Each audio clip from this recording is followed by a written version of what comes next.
Welcome to Nice and Blunt. My name is Adam Mariancho, and it's nice to have you back for the part 3 video of my running back rankings for 2024. These are the top 30. We've already gone through the top 20, so if you want a refresher on the list, here is a tier breakdown. I won't go too in-depth on these players. If you want those takes, you can check out these videos up here. However, we will continue on with my running back 21. You can argue that these first 3 players of the video are actually more valuable, have more upside than the last 3 players in the same tier, but they also carry more risk because of their age, especially, as well as their potential committees they're going to play in. So at running back 21, I have Aaron Jones, who is now a Minnesota Viking, and when he is healthy, he is still prolific. If you look at his last 6 games, including the playoffs with the Packers, he averaged 120 yards per game, but health is the big problem for Aaron Jones. He missed 6 full games in 2023 and also played on less than 40% of snaps in another 3 games. So in the regular season alone, he only completed 8 out of 17 games. And if you miss half the season again, that is not that valuable on your fantasy team. But he did average 13.8 points per game in those 8 games he did finish, despite only 3 total touchdowns, 2 of which came in the same game week 1 at Chicago. He actually kind of dominates Chicago if you look at his career numbers. So staying in the same division helps. He gets another 2 matchups versus the Bears this year, and no one is doubting his ability, but his availability normally takes him off the field for at least 2 games every season, and the fact that he's going to turn 30 years old in December means 2 missed games is probably a best case scenario in 2024. I also don't love the fact that he moves to the Vikings offense. It's not an upgrade in my opinion. And if you look at their numbers under Kevin O'Connell, the head coach, the Vikings have finished 28th and 29th the last 2 years in terms of rushing. That's bottom 5 in the NFL. So not great for volume. The Vikings also only scored 7 running back touchdowns in 2023, but Aaron Jones is definitely better than Alexander Mattison. So I do think those numbers go up a little bit, but I also expect him to lose some snaps to Ty Chandler, who I believe earned a much bigger role in this offense after how he finished last year as the starter. So while I still believe in Jones' upside, betting on his health feels riskier than average compared to other running backs, and that's why I rank him at running back 21, not higher in the tier. When he is healthy, he should outperform this ranking by possibly a wide margin, but if he misses 10 plus games, are you really going to be shocked? I wouldn't be, and that's why I can't rank him top 20. I think Stevenson, Zach Moss, Dave Montgomery are going to be more reliable in terms of total volume over the course of the season. So in best ball, I think he's a better pick than redraft. That's why he's going in round 7, ADP of RB 19 off the board, pick 81 overall. I think it's justified because he can really pop off for like 25, 30 points randomly in any given matchup. I just don't expect him to be as efficient in Minnesota, especially on the goal line as he was in Green Bay. Overall, I think he's going to be a bit more of a yo-yo player this season, and in redraft, that can be a liability, especially with injuries factoring in. But at RB21, he's still really talented, and who knows, I might be discrediting him a little too early. He is not 30 years old just yet. At number 22, I have James Conner, who is also in the same tier, and I'm tempted to rank him much lower, but recent reports indicate he is going to be the clear RB1 in Arizona, at least to start the season. He is in the final year of his contract, so maybe he plays exceptional, looking for another deal, but he's also coming into this season at age 29, and that is a red flag. But he was averaging 15.3 fantasy points per game in 12 full games last year, and if you look at the 8 games with Kyler Murray specifically, that number jumped up to 16.6 points per game. That's like Jonathan Taylor type of production last season. So there's always upside with James Conner. He's scored at least 8 touchdowns per season in Arizona. If you look at his last 41 games with the Cardinals, he scored a total 35 touchdowns, and 18 of them did come in 2021, but 8 minimum per year is very, very valuable in fantasy football. The upside is absolutely there. Just saying these numbers out loud makes me feel like I could still be too low here at 22, but there are also some red flags that have me concerned. He's never played a full season in his entire NFL career that's through 7 seasons. And last year, for the second year in a row, he missed 4 full games. That trend, if it continues, means rookie Trey Benson is definitely going to get some opportunity. And I actually like Trey Benson a lot. He would be the type of player I think could handle a workhorse role if needed. And if you told me that James Conner somehow goes down in like week 3, week 4 of the NFL season and misses a full month, if not more than that, then Benson could really thrive as the RB1 in Arizona. And if he's prolific, if they start winning games, if James Conner comes back like week 8, week 9, week 10, why would they give him back the job? You know what I mean? Like, it would at best be a committee between the two, and I feel like they would probably favor the rookie given he can handle the workload. He is their future, and that's why I am ultimately concerned with James Conner. He could lose his job and just revert to a backup at any point in the year. But maybe he stays healthy past the week 11 bye. Maybe he retains the starting job all year long. If he does, then he'd probably finish as a top 15 running back. So that upside is something you need to factor in, but there's always some risk. The committee, the rookie behind him, is a concern, and then always his health is a big red flag. So I think he can absolutely help you get to the playoffs. I just have a feeling more likely than not when you get hit December, Trey Benson is probably going to be the more valuable Arizona running back on your team. And that's why I think he's a really good pick going in round 8 of best ball drafts. But in redraft, I can't say he's like my favorite selection. But I do think he helps you start off hot. And that's definitely valuable. It is a plus in fantasy football. But last player in this tier at running back 23, I have Raheem Mostert of the Miami Dolphins. And I kind of want to rank him at the top of this tier as RB18 above Dave Montgomery, but I also kind of want to rank him straight up above Devon Achane, who I have at RB11. But he is going to turn 32 this season, and there's just no way I can endorse that type of ranking. So we all expect his stats to come down. Last year was kind of unprecedented. He was a league winner. He finished as RB2 on the season, and he scored a total 21 touchdowns in only 15 games. He didn't even play a full season. So that's what led to 17.1 points per game for him. He did that on only 15.6 touches per game, not a lot of catches, only 1.7 per game, and 79 yards per game is repeatable. I don't think that's outrageous for him to do again. But if those numbers do repeat, he's going to be an absolute steal. And his current ADP is running back 28 on Underdog, 96th overall. I do think he's a value, and there's always reason to trust any Dolphins running back. Achane, though, is my bet to take over this backfield. I do think the year 2 player will at least stay a little healthier, most likely, and will take the leap, should get more touches than Raheem Mostert, especially in the passing game. That's one big red flag for Raheem Mostert other than his age. Mostert really fell off a cliff in terms of pass catching ability. If you look at his final 8 games last season, he saw a total 9 targets and only caught 6 receptions across 8 games. So if you're drafting in full PPR, I think you need to really lower him in the rankings. He's much more of a touchdown dependent liability in your lineup. But I'm doing rankings for half PPR. That's what my channel is geared towards. But aside from the red flags, there are some reasons to be optimistic, especially given the Dolphins committed to him for another 2 years. They gave him an extension this offseason. So 32 years of age is not a major red flag to the organization that made him look elite last season. And overall, this offense, as I mentioned with Devon Achane in the previous video, is one of the best in the NFL. They finished top 6 in rushing yards, top number 1 in terms of yards per carry, and I think they're probably going to do similar things this season. Their offense is really, really exciting, and I love Mike McDaniel's system.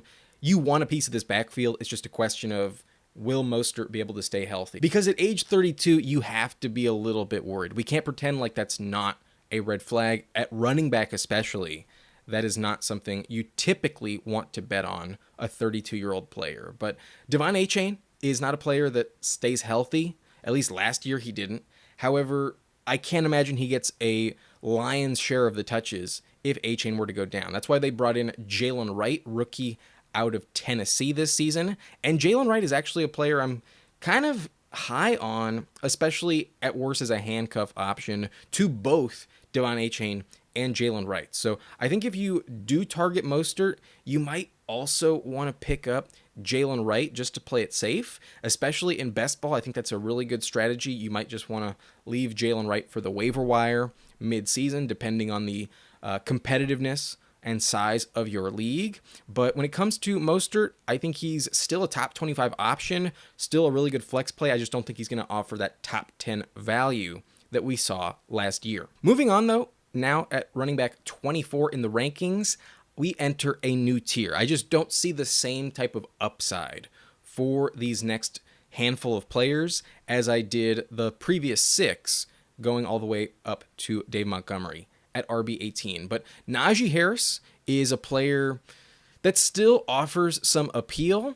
To his credit, Najee has been productive in his first 3 seasons every single year, and he's also never missed a game at all. So he's very durable, and there's always a safety net when it comes to his value. He entered the league at 23 years old, though, and he just turned 26 in March. So he is kind of on the older end of the spectrum for running backs still on the rookie deal. His stats have also diminished year over year, not just in terms of yards from scrimmage, but also receptions. They took a big hit last season, and touchdowns were pretty consistent. First 2 years, 10 apiece. However, last year it was only 8.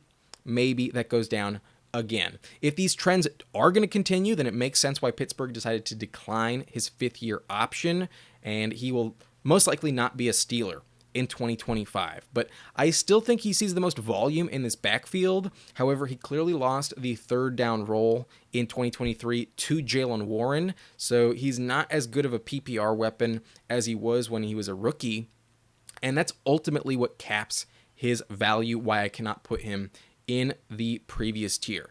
The Matt Canada offense was notoriously bad for the Steelers last season, but there is some reason for optimism because this year's new offensive coordinator, Arthur Smith, is taking over the play calling and is definitely a coach that wants to run the ball. Smith can be unpredictable at times, however, and that's why I'm a little bit hesitant to fully endorse Najee, but they made more of an investment on the offensive line. They drafted Troy Fautanu in the 1st round, 2nd year in a row with an offensive lineman in the 1st round.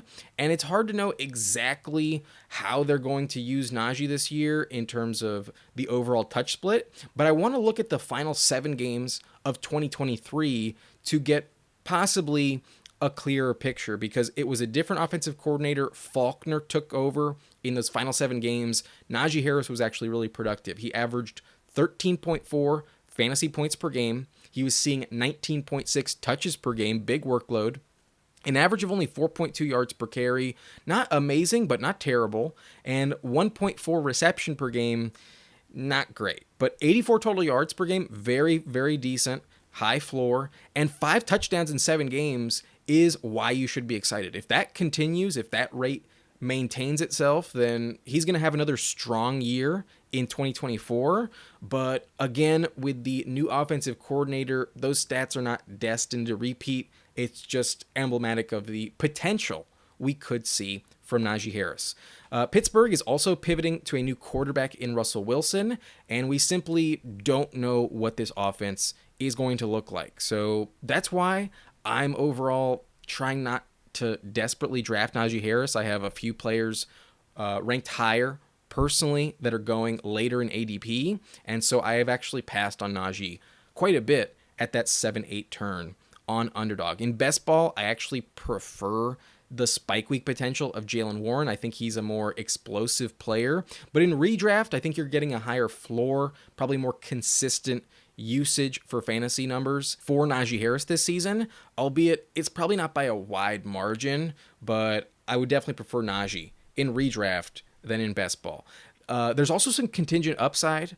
If Jaylen Warren were to go down, we would see a lot more targets heading for Najee Harris, but I kind of feel like they're still going to employ some weird committee. Arthur Smith is always illogical play caller, and he brought in Cordero Patterson. Who knows? Maybe Cordy P fucks over this depth chart at the end of the season. So that's why I'm not like dying to draft Najee. There's just so many variables that make him a little difficult to accurately project. His ADP is RB21, pick 83 overall, and I kind of view that as like a best case scenario for Najee this year. So without much room for error, I don't draft him that much, but I can understand if you're higher on him than I am.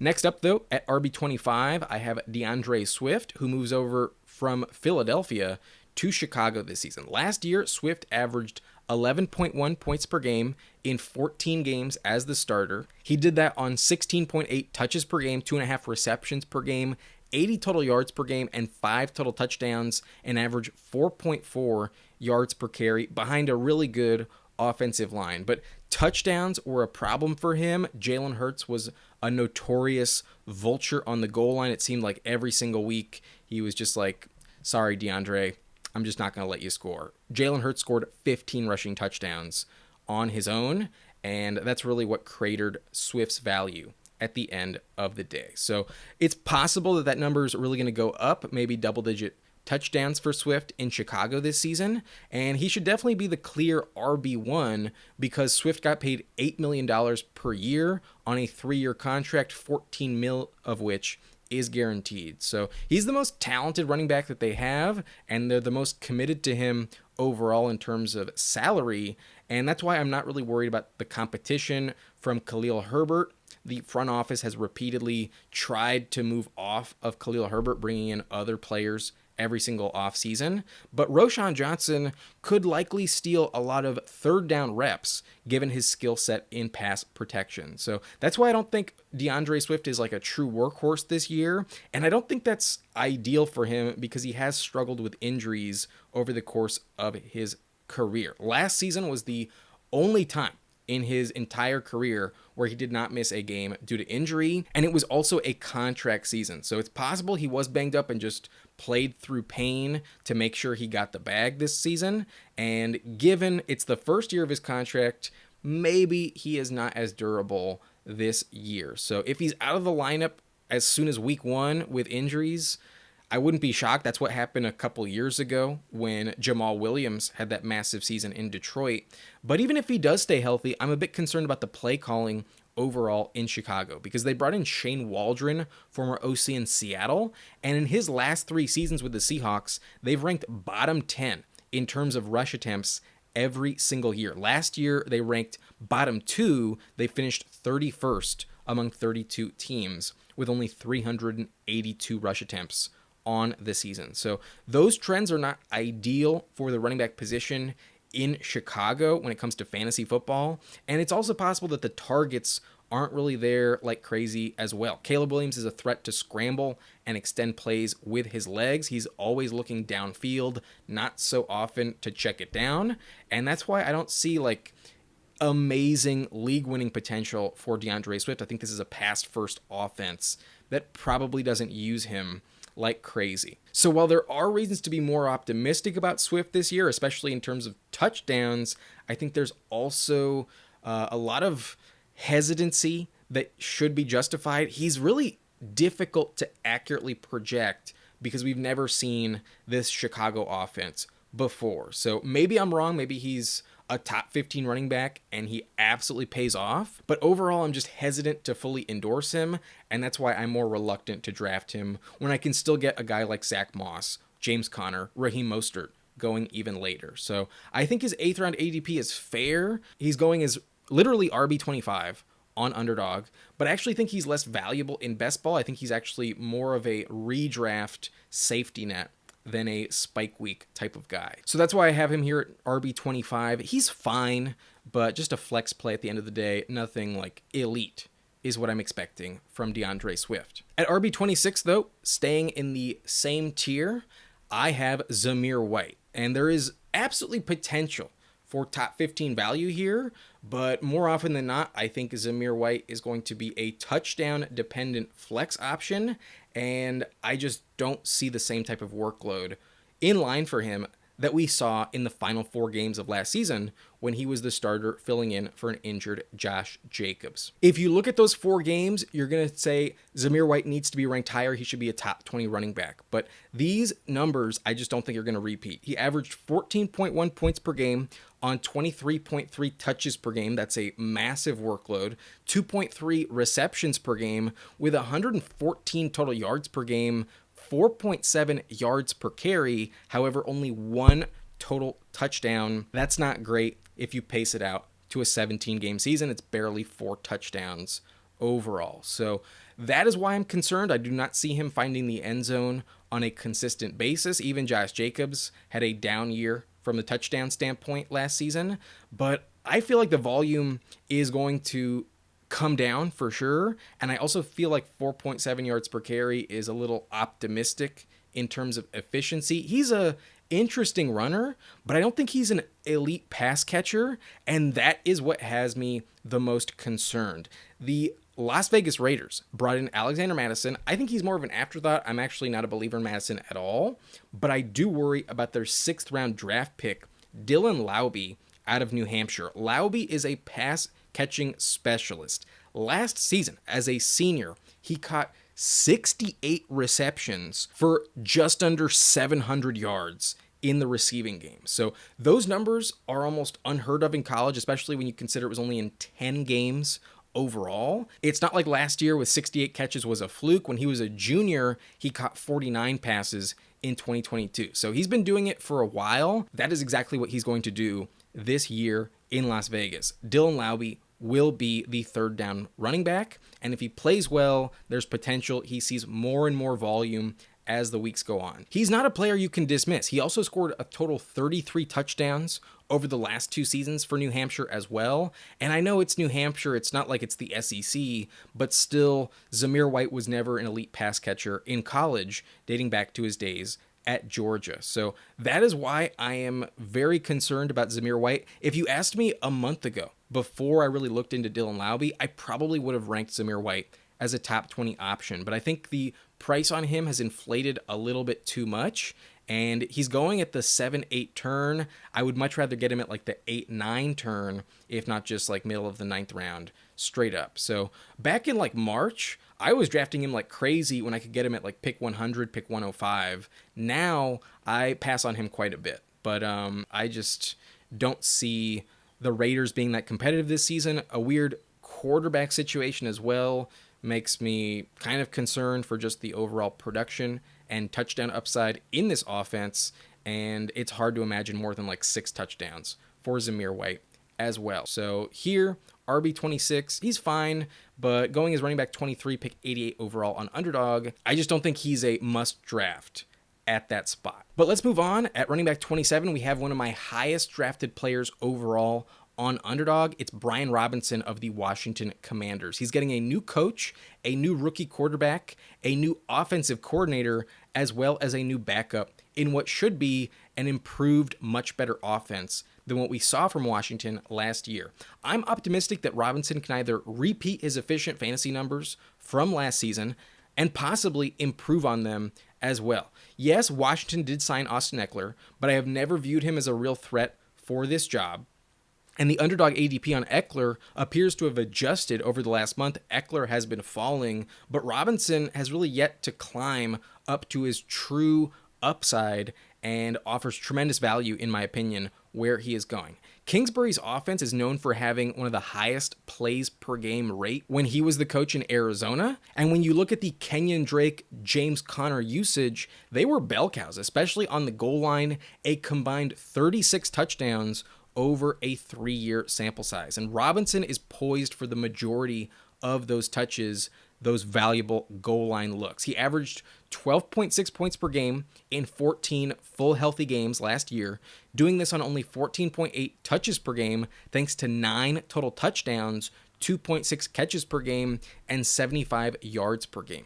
Eckler has been a player that has scored a lot of touchdowns in the past as well, but last year he never looked like the same player after he got injured week 1, and I expect him to take over the Antonio Gibson role and see the most running back targets. But in Washington with Jayden Daniels as a rookie, I don't think that's going to be a very valuable role in this offense. Jayden Daniels is a dual threat quarterback. He ran for 1,134 rushing yards as the Heisman winner for LSU last season. And check downs are not really what I want to chase in this offense. If anything, he's probably just going to tuck it and run himself. So Daniels is going to steal some rush attempts, yes, but I don't think he has the type of frame where they're going to push it with him on the goal line. I don't think they're going to risk it that much like a Jalen Hurts tush push scenario. So while he will put up a lot of rushing yards, I think when they get in first and goal within the 5-yard line, they're going to hand it off to Brian Robinson a lot.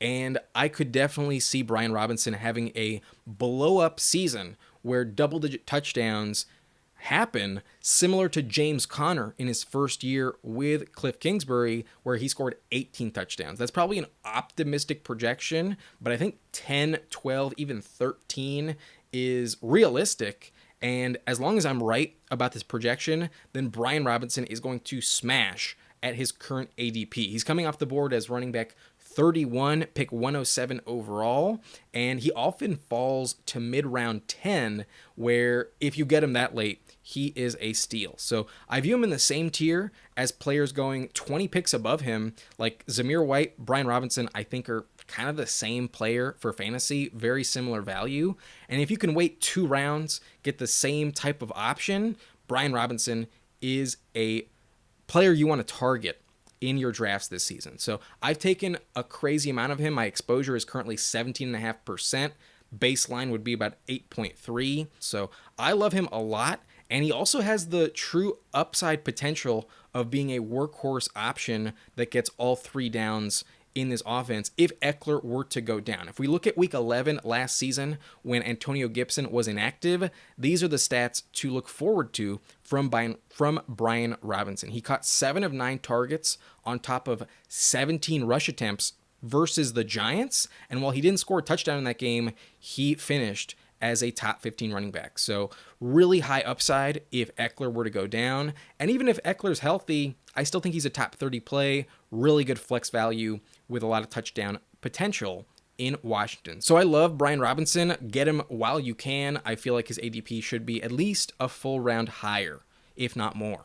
But moving on, at running back 28, still in the same tier, but going way, way later. One of the biggest values, I think, in Underdog, Jerome Ford of the Cleveland Browns. Currently, he's going as running back 39 on Underdog, ADP 126, so even more of a steal than Brian Robinson is. And he has quickly become one of my most drafted running backs this season. I have him more than 10 spots above his ADP. And as high as I am, I kind of feel like I could still be too low. As more news comes in on Nick Chubb this offseason, this ranking could go up, could also come down, but I am losing confidence in Nick Chubb overall, who suffered a devastating knee injury in week 2 last season and is still in recovery.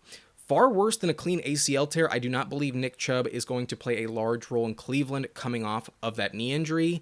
And if he does, I can't imagine it happens before their week 10 bye. So maybe he comes back like week 7 and they slowly ease him in for a few weeks. And then starting in week 11 after the bye, maybe he has more of a 50-50 split in this backfield. But even when he returns, I still think Jerome Ford is the running back that you want. And because of the system he plays in Cleveland, the offense really makes the running back position very valuable. Last season, Kareem Hunt scored 9 total touchdowns in this committee, and he is gone. They replaced him with Deontay Foreman, who is at age 28 years old, only scored 4 touchdowns last season, not a threat on the goal line in the same fashion as I believe Kareem Hunt was. So if you told me 5 of those touchdowns go to Jerome Ford this year, and he scored 8 last year, you're going to see double-digit touchdowns and definitely league-winning upside going as late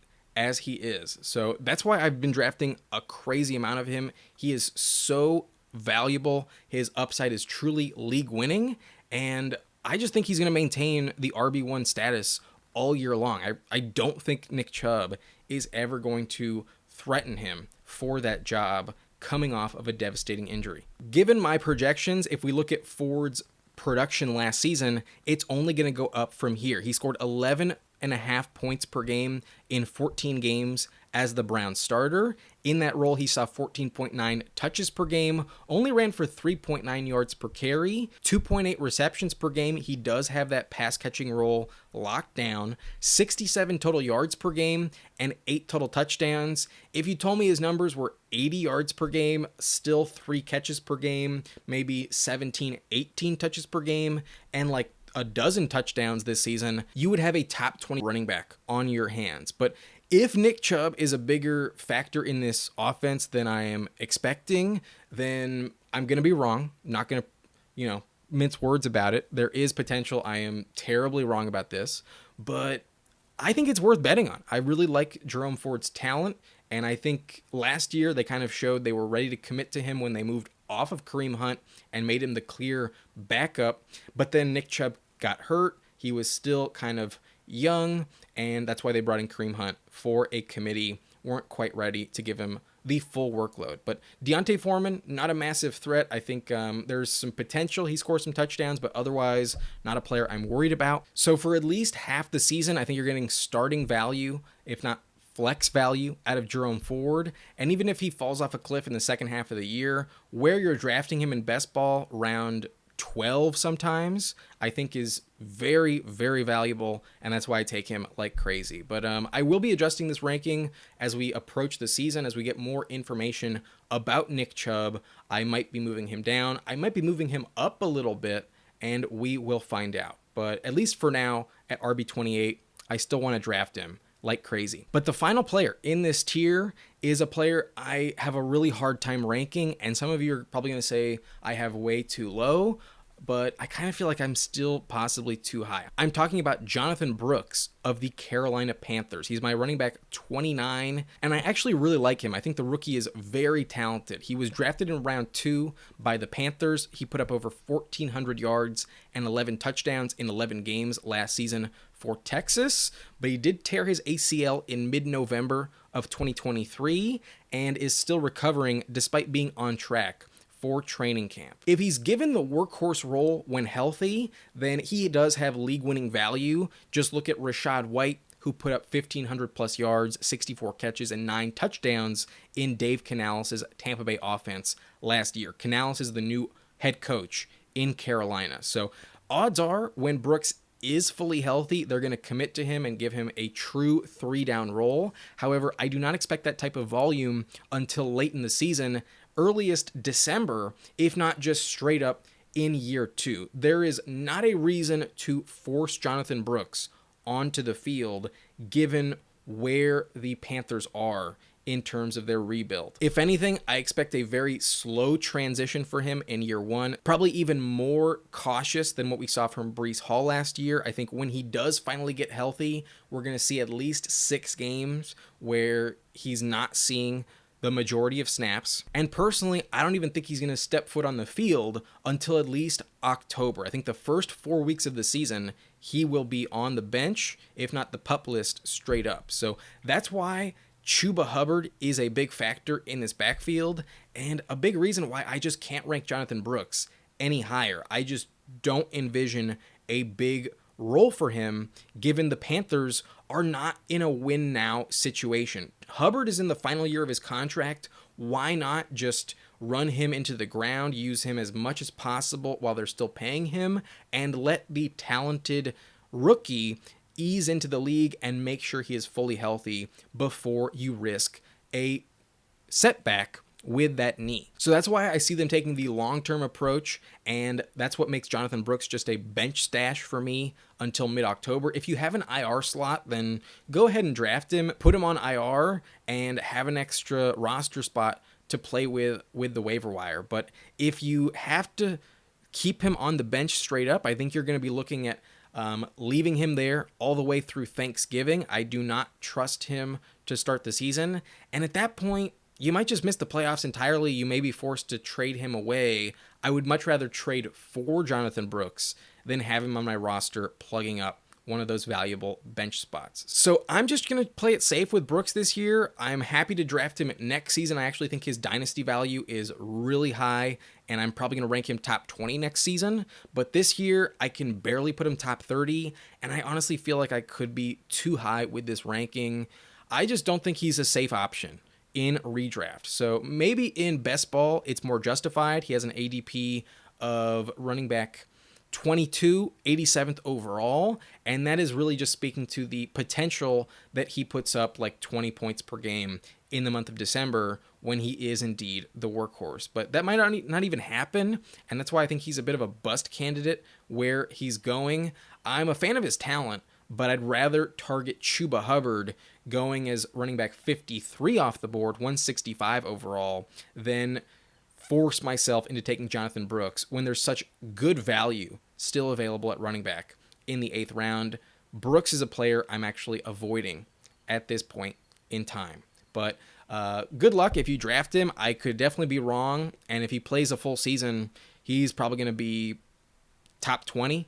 I think the volume could be massive in this offense. So good luck, but I think I'm going to pass personally. The last player in this video, though, is first player in the next tier, but I told you I'm ranking the top 30, so here he is, Jaylen Warren, in a tier of his own so far in my rankings. Jaylen Warren is really interesting. If we look at his stats once Faulkner became the offensive coordinator, he actually took a big dip in production. He was only scoring 8.9 points per game in the final 7 games, but was actually more productive in Matt Canada's offense, where he averaged 10.8 points per game, despite fewer touches. Here is a side-by-side comparison of the 2 offensive coordinators last year in Pittsburgh and how they used Jaylen Warren. He was averaging 6.2 yards per game on 8 carries per game in the first 10 games, but only 4.2 yards per carry in the final 7 games on 9.9 carries per game. So the volume did increase. The target volume